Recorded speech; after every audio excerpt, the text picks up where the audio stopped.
Today is Monday, September 16th, and we have a few big stories to tell you about today, from a major auto strike this morning to a major attack on one of the world's largest oil processing facilities. We'll break down what's happening and why it matters. Plus, promising news for people with severe peanut allergies. What happened to MoviePass?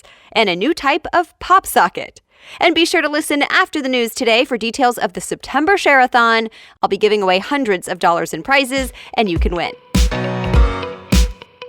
Welcome to The Newsworthy. All the day's news in less than 10 minutes. Fast, fair, fun, and on the go. I'm Erica Mandy. Thanks so much for being here. You ready? Let's do this. As of early this morning, tens of thousands of General Motors workers are on strike, marking the country's first major strike against a U.S. car maker in more than a decade, and the largest walkout since the 80s.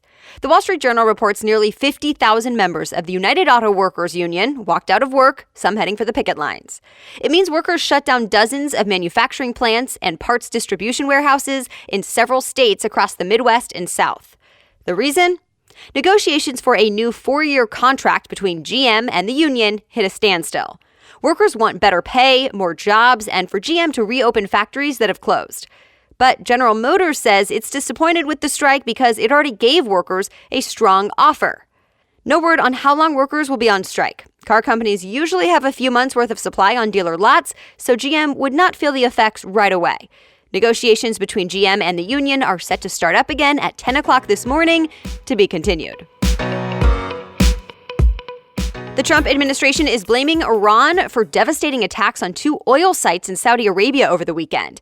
The Washington Post says about 10 drones were used to strike a major oil field, as well as one of the world's largest oil processing facilities. In fact, the amount of oil produced by the state oil company there in Saudi Arabia was cut in half. So President Trump says the U.S. is, quote, locked and loaded and waiting on verification to decide what to do next. Some U.S. officials have made it seem that a serious military response is possible. But even as the U.S. Secretary of State has blamed Iran, Iran says it wasn't us. In fact, another group is claiming responsibility. That's a rebel group in Yemen, although it is allies with Iran. At this point, no one involved has shown much proof. No matter who did it, it's impacting the oil market. The Wall Street Journal says U.S. oil futures went up about 11% yesterday, because with less supply, or at least more uncertainty in that region, the cost of the oil goes up. Experts told USA Today that yes, that rising cost of crude oil could impact the price of gas in the coming weeks. It all kind of depends on how quickly Saudi Arabia thinks it can get its facilities up and running once again.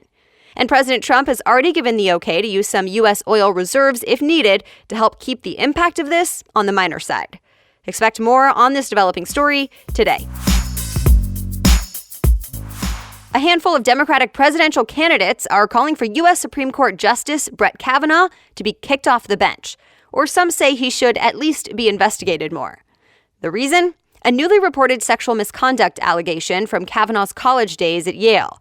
A New York Times article mentioned the new claim and others in an article over the weekend. The Times says a witness told the FBI and lawmakers that Kavanaugh pulled his pants down at a party and his friends forced a woman to touch him. The FBI apparently knew about this claim but never looked into it. Justice Kavanaugh has not commented, but President Trump is defending him. Trump says the calls for impeachment are based on made-up stories and lies, and Kavanaugh should start suing people for libel. Some Republicans say the woman allegedly involved in this newly reported claim has apparently told friends she doesn't remember it. Of course, the first public accusation came last year. Christine Blasey Ford accused Kavanaugh of sexually assaulting her in high school. He said it's not true, and they both testified about it before Kavanaugh was ultimately confirmed to the highest court. If lawmakers did want to impeach a Supreme Court justice, it would be a similar process to impeaching a president. The House would have to vote on it, and the Senate would make the final call. But to be clear, at this point, none of the above has actually happened. Forecasters were keeping a close eye on tropical storm turned hurricane Umberto. They were worried it could hit the Bahamas, which was already devastated by Hurricane Dorian. But thankfully, the new hurricane is moving away from land and into the Atlantic, and the Bahamas dodged the worst of it. That said, the U.S. coast could still have some rough surf and dangerous rip currents over the next few days. A treatment for peanut allergies is in the works, and government experts are giving it a thumbs up. An FDA advisory committee is supporting the experimental treatment. If fully approved by the FDA, the AP says it will become the first federally approved option to prevent life-threatening reactions to peanuts. Right now, kids are told to just avoid peanuts altogether and use an EpiPen or other medicines if exposed. But with this new experimental drug called Palforzia, CNN says kids would take a capsule of peanut powder every day, which would gradually help them build up a small tolerance. Some critics are worried about how this could work long-term because the pill does need to be taken for life to keep working. For now, the FDA is expected to have a final decision on this in January. A quick break now to thank today's sponsor, Zola. Zola takes the stress out of wedding planning with free wedding websites, the easiest wedding registry, affordable invite suites, and more. So it all starts with a free wedding website that takes minutes to set up, and you can include your Zola registry right on your site so everything is in one place and it's so convenient. In fact, Zola is the only place you can register for honeymoon funds and gift cards along with physical gifts, which I love both as a bride and the guest to a wedding because there are so many more options and ways to make it personal. And both couples and guests also love free shipping, smart returns, price matching, and more. So build your free wedding website on Zola and get $50 toward your registry. Just go to zola.com/newsworthy to get started today. Again, go to zola.com/newsworthy. That's spelled ZOLA, zola.com/newsworthy to build your free wedding website and get $50 toward your registry. zola.com/newsworthy. Now back to the news. Actress Felicity Huffman will serve 14 days behind bars for her part in the college admissions scandal. You know, the one that involved more than 30 rich parents, including some celebrities. They're accused of paying thousands of dollars to help get their kids into college. Well, Vox reports Desperate Housewives star Felicity Huffman was the first parent to be sentenced. She pled guilty in a deal with prosecutors and admitted to paying $15,000 to have someone cheat on her daughter's SAT exam. Huffman apologized for breaking the law and says she regrets it. The actress will go to prison for 2 weeks, do community service, pay a $30,000 fine, and have 1 year of supervised release. Remember, another high-profile parent charged in the case is Full House actress Lori Loughlin. She did not make a deal with prosecutors, so she could be going to trial. It's official, MoviePass shut down and gave only 1 day's notice to customers. The company has been struggling for a while, though, and in the end, just was not able to make enough money. MoviePass was a monthly movie ticket subscription service. At least in the beginning, subscribers would pay about $10 a month to see as many movies as they wanted. But MoviePass was still paying full prices for those tickets. Then CNBC says as MoviePass ran into problems and started limiting the service, it started losing millions of subscribers. The company is now looking into its options and is not sure if it will ever be back. MoviePass told subscribers it will refund customers. Speaking of movies, it was a pretty big weekend at the box office for Hustlers. The movie with Jennifer Lopez brought in $33 million, beating industry expectations and its own budget. It was made for $20 million. But Hustlers did end up in the number 2 spot for the weekend. Number 1 went to the sequel It Chapter 2 for the second weekend in a row. And Gerard Butler's Angel Has Fallen came in third. PopSocket is getting into the koozie business. PopSocket is the company that makes those pop-out tabs that stick to the back of cell phones. Well, it just came out with the Pop Thirst cup sleeve.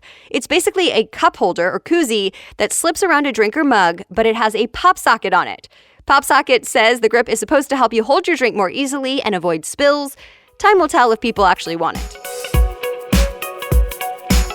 And that's it for the main news today, but it's now time for Money Monday, where we talk about one interesting money-related news story you should know. But first, today's Money Monday story is brought to you by MyWallSt, an investing companion to help you invest and learn on the go. And today we're talking about savings. A new study cited in CNBC found more than half, 57% of Generation Z, does not know how much money they have in savings, and that's an increase from previous generations. Gen Z means age 22 or younger. The study from Northwestern Mutual also found nearly 7 in 10 people from Gen Z aren't very clear about how much they can spend now versus how much they should be saving for later. So CNBC talked to experts who say it's partly because of their age. Not being sure can just go along with getting started managing your own finances. But they say it is crucial they start planning their future as soon as possible. In fact, many people across age groups underestimate the potential gain of taking the time now to get in control and start saving and investing. Other findings from that study about Gen Z include that they're very goal-oriented with a desire to be self-driven and have purpose at work. This Money Monday story was made possible by MyWallSt. For more information, visit mywallst.com/newsworthy. All right, and final thing before you go is that we are launching the September Share-a-thon now through the end of the month. And because we are celebrating 2 years, millions of downloads, and more than 500 episodes of The Newsworthy, we are giving away a total of $500 worth of prizes. Not one, but 5 of you will win a prize. So how do you enter? For every person you get to subscribe to The Newsworthy over the next 2 weeks, you get another entry into the giveaway. All you have to do is take a video or picture or even a screenshot of you subscribing a friend, coworker, or family member to The Newsworthy on their phone, and then post that to social media and tag me. So yes, show them how to open Apple Podcasts or Spotify or whatever app you like to listen on, find The Newsworthy, and then take a video or picture of one of you hitting that subscribe or follow button on their phone. For every person you subscribe, you get an entry. So for example, if you're at lunch with 5 friends, you could take one video or picture of them all hitting the subscribe button on their phones. And when you post that to social media and tag me, you'll get 5 entries into this giveaway. Of course, these friends should be people who are not already listening to the show. The 2 people who share the most and have the most entries will automatically get a prize, and 3 other people will win through a random drawing. This September Share-a-thon starts now and lasts through the end of the month. I can't wait to see you sharing The Newsworthy and winning. As always, you can read more about the news stories we talked about today in your podcast app or head on over to thenewsworthy.com/show notes. The Newsworthy is ready for you to listen every weekday by 4 in the morning. I'll be back with more news tomorrow. Have a great day.